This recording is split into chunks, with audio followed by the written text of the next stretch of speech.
नमः। हिंदू धर्म में मार्गशीर्ष महीने की कृष्ण पक्ष की एकादशी तिथि का खास महत्व है, क्योंकि इस दिन माता एकादशी का जन्म हुआ था।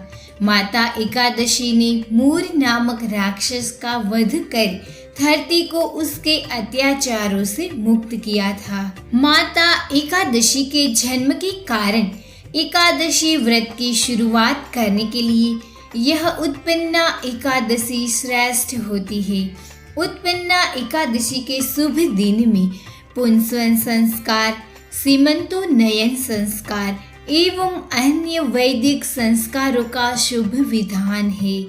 इस एकादशी को बहुत ही पवित्र माना गया है। हर गर्भवती माता यह एकादशी व्रत की कथा ध्यान देकर एकाग्र चित्त के साथ जरूर सुने। शिशु में उतरेंगी आध्यात्मिकता के गुण। तो चलिए सुनते हैं उत्पन्ना एकादशी की व्रत कथा। सतयुग में मूर नाम का दैत्य उत्पन्न हुआ। वह बड़ा बलवान और भयानक था। उस प्रचंड दैत्य ने इंद्र, आदित्य, वसु, वायु, अग्नि आदि सभी देवताओं को पराजित करके भगा दिया। तब इंद्र सहित सभी देवताओं ने भयभीत होकर भगवान शिव से सारा वृतांत कहा और बोले, हे कैलाशपति, मूर दैत्य से भयभीत होकर सब देवता मृत्यु लोक में फिर रहे हैं। तब भगवान शिव ने कहा, हे देवताओं, तीनों लोकों के स्वामी, भक्तों के दुखों का नाश करने वाले भगवान विष्णु की शरण में जाओ। वे ही तुम्हारे दुखों को दूर कर सकते हैं। शिव जी के ऐसे वचन सुनकर सभी देवता क्षीर सागर में पहुँचे और कहा, हे मधुसूदन, आप हमारी रक्षा करें। कहा कि हे भगवान, दैत्यों ने हमको जीत कर स्वर्ग से निकाल दिया है। आप उन दैत्यों से हम सब की रक्षा करें। इंद्र के ऐसे वचन सुनकर भगवान विष्णु कहने लगे, हे इंद्र, ऐसा मायावी दैत्य कौन है जिसने सब देवताओं को जीत लिया है? उसका नाम क्या है? उसमें कितना बल है और किसके आश्रय में है तथा उसका स्थान कहाँ है? यह सभी मुझसे कहो। यह सुनकर इंद्र बोले, हे भगवान, प्राचीन समय में एक नाड़ीझंझ नामक राक्षस था। उसके महापराक्रमी और लोक विख्यात मूर नाम का एक पुत्र हुआ। उसकी चंद्रावती नाम की नगरी है। उसी ने सब देवताओं को स्वर्ग से निकालकर वहाँ अपना अधिकार जमा लिया है। उसने इंद्र, अग्नि, वरुण, यम, वायु, इस चंद्रमा, नेतृत्व आदि सब के स्थान पर अधिकार कर लिया है। सूर्य बनकर स्वयं ही प्रकाश करता है, स्वयं ही मेघ बन बैठा है और सबसे अजय है। हे असुर निकंदन, उस दुष्ट को मारकर देवताओं को अजय बनाइए। यह वचन सुनकर भगवान ने कहा, हे देवताओं, मैं शीघ्र ही उसका संहार करूँगा। तुम चंद्रावती नगरी जाओ। इस प्रकार कहकर भगवान सहित सभी देवताओं ने चंद्रावती नगरी की ओर प्रस्थान किया। उस समय दैत्य मूर सेना सहित युद्ध भूमि में गरज रहा था। जब स्वयं भगवान रणभूमि में आए तो दैत्य उन पर भी अस्त्र शस्त्र आयुध लेकर दौड़े। तो विष्णु ने उन्हें सर्प के समान अपने बाणों से बींध डाला। बहुत से दैत्य मारे गए, केवल मूर बचा रहा। भगवान जो भी तीक्ष्ण बाण चलाते वह उसके लिए पुष्प सिद्ध होता था।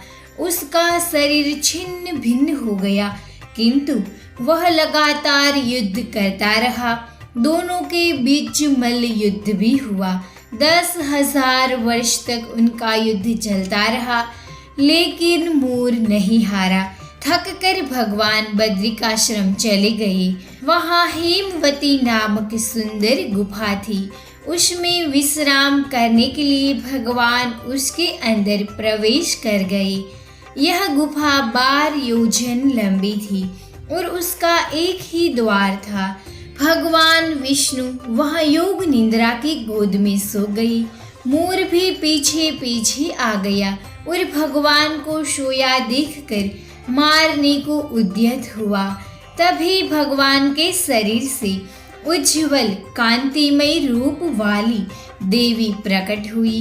देवी ने राक्षस मोर को ललकारा, युद्ध किया और उसे तत्काल मौत के घाट उतार दिया। श्री हरि जब योग निद्रा की गोद से उठे तो सब बातों को जानकर उस देवी से कहा, आपका जन्म एकादशी के दिन हुआ है, अतः आप उत्पन्ना एकादशी के नाम से पूजित होगी।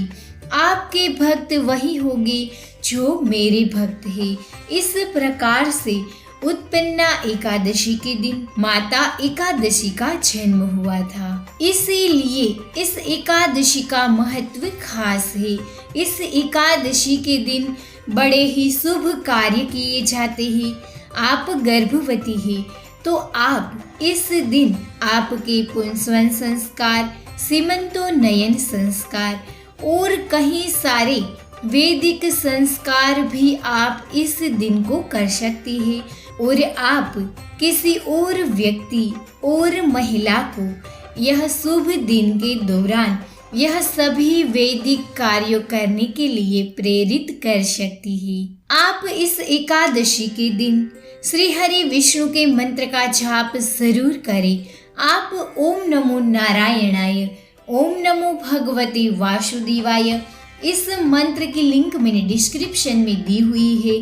हर एकादशी के दिन आपको सुनना ही सुनना है, आपको बहुत अच्छा लगेगा। अगर आप एकादशी का व्रत नहीं कर पाती है तो कोई बात नहीं, लेकिन आपको हर एकादशी के दिन एकादशी की कथा सुननी ही सुननी है, एकादशी मंत्र भी सुनना है। इसकी वजह से आपको बहुत अच्छा लगेगा, आपका मन भी रिलैक्स होगा, आपका शिशु भी गर्भ में बहुत ही प्रसन्न होगा और आपको एकादशी के दिन भगवान श्री हरि विष्णु को अपने दोनों हाथों को जोड़कर भगवान से नतमस्तक होकर प्रार्थना जरूर करनी है। हे भगवान विष्णु, हे देवाधिदेव, आप तो बहुत ही दयालु है।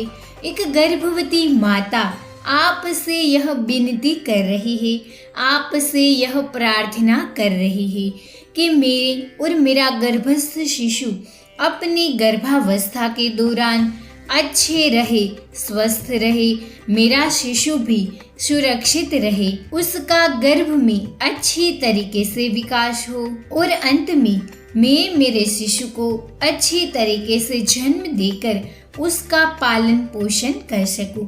इतनी शक्ति मुझे हे भगवान विष्णु प्रदान करना।